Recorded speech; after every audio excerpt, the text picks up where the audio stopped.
markets are quivering as fears of a U.S. China trade war ebb and flow. Thus far, they've mostly been focused on tariffs that President Donald Trump wants to impose on a range of Chinese goods, and China's threats to retaliate. But investors may be overlooking a bigger risk in this dispute. It's true that duties on U.S. imports would hurt. Hands are already wringing in farm country, but there's a limit to how much pain they can really inflict. The persistent worry that China will dump its mammoth holdings of treasury bills is probably unfounded as well. The risks for U.S.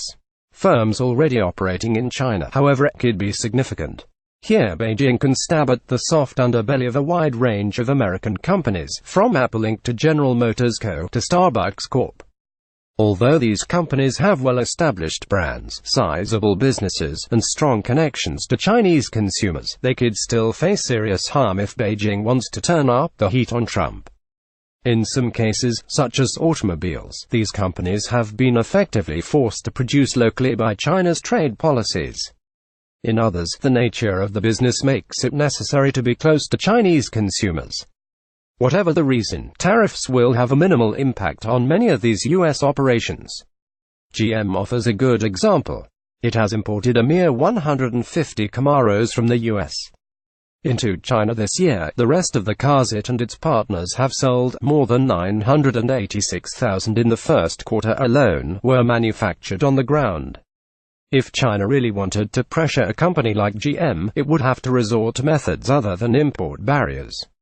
What might that look like? For one thing, bureaucrats wield tremendous control over the life and death of companies in China. Holding up the dizzying array of permits and licenses required of businesses would be one way to slow the expansion of American competitors in the Chinese market. A more powerful and potentially devastating weapon would be a boycott of U.S. products. Beijing has used such campaigns in past disputes, sometimes with catastrophic consequences. 6 years ago, amid rising tensions with Japan over a batch of disputed islands, China used state media to rile up protesters who attacked Japanese cars and businesses. Sales of Toyotas, Hondas and Nissans all plunged as a result. More recently, China tried to pressure South Korea into ditching a U.S. missile defense system that Beijing perceived as a threat.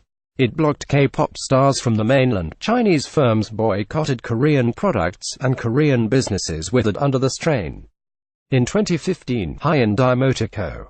was the third most popular passenger vehicle brand in China, with 5% of the market. Last year, its share had slipped to 3.1%, ranking Hyundai 11th, according to LMC Automotive.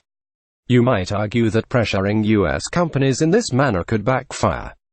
After all, those companies employ a ton of people. GM, including its joint ventures, has 58,000 workers in China. But Beijing has previously shown that it's willing to absorb such costs to meet its strategic goals. Amid the anti-Korea campaign, Kia Motors Corp. reduced the working hours and pay of its Chinese employees as sales sunk. In the current dispute, China has so far kept this sword in its scabbard, possibly because it wants to present its response to Trump's tariffs as reciprocal. Because of the imbalance in U.S.-China trade, however, there's a limit to how much Beijing can match Trump's tactics with tariffs alone. There are only so many American imports to tax. If or when the authorities choose to go after U.S.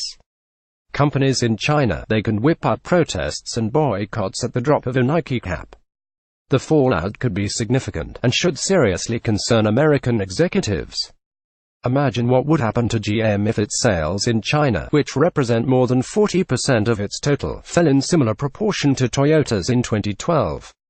Or if Starbucks, which is opening a new store in China every 15 hours, saw its coffee shops ransacked by protesters. Hopefully, things won't degenerate to that point. But in their apparent naivete, Trump and his advisors have stumbled into a wrestling match with an authoritarian state capable of rallying far more public support for its positions than Trump could in a divided, democratic America.